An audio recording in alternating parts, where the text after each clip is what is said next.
மீண்டும் இலங்கையில் கொட்டி தீர்க்க போகும் கனமழை. யாழ் பல்கலைக்கழக நிபுணரின் எச்சரிக்கை. வடக்கு, கிழக்கு, ஊவா, மத்திய, வடமத்திய, சப்ரமுவா மற்றும் தென் மாகாணங்களுக்கு 6/1/2026 முதல் 12/1/2026 வரை கனமானது முதல் மிக கனமான மழை கிடைக்கும் வாய்ப்புள்ளது என யாழ்ப்பாண பல்கலைக்கழகத்தின் புவியியல் துறை பேராசிரியர் மற்றும் தலைவர் நாகமுத்து பிரதீபராஜா குறிப்பிட்டுள்ளார். அவர் வெளியிட்டுள்ள பதிவில், கடந்த 28/12/2025 அன்று வங்காள விரிகுடாவில் இந்தோனேசியாவின் மேற்கு பகுதியில் தோன்றிய காற்று சுழற்சி தற்போது தாழ்வு நிலையாக வலுப்பெற்றுள்ளது. இக்காற்று சுழற்சிக்கு தேவையான மறைவெப்ப சக்தியின் பற்றாக்குறையால் இது எதிர்பார்த்த வேகத்தில் நகராமல் மிக மிக மெதுவாக நகர்ந்து நேற்று மாலை காற்றழுத்த தாழ்வு நிலையாக விருத்தி பெற்றுள்ளது. இது மேலும் மேற்கு வடமேற்கு திசையை நோக்கி நகர்ந்து இலங்கைக்கு தெற்காக நகர்ந்து குமரி கடலை சென்றடையும் என எதிர்பார்க்கப்படுகின்றது. காற்று சுழற்சி காற்றழுத்த தாழ்வு நிலையாக வலுப்பெற்றுள்ளது.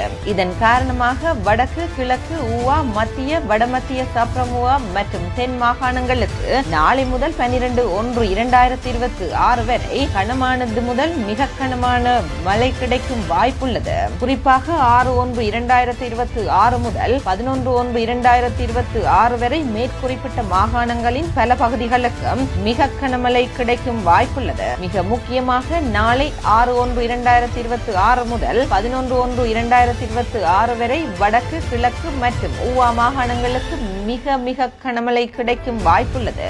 அதேவேளை இக்கால பகுதியில் இலங்கையின் ஏனைய மாகாணங்களிலும் பரவலாக மிதமானது முதல் சற்று கனமானது வரை மழை கிடைக்கும் வாய்ப்புள்ளது. தொடர்ச்சியாக மழை கிடைக்கும் என்பதனால் மத்திய மற்றும் ஊவா மாகாணங்களின் பல பகுதிகளும் நிலச்சரிவு அனர்த்தங்கள் இடம்பெறக்கூடும்.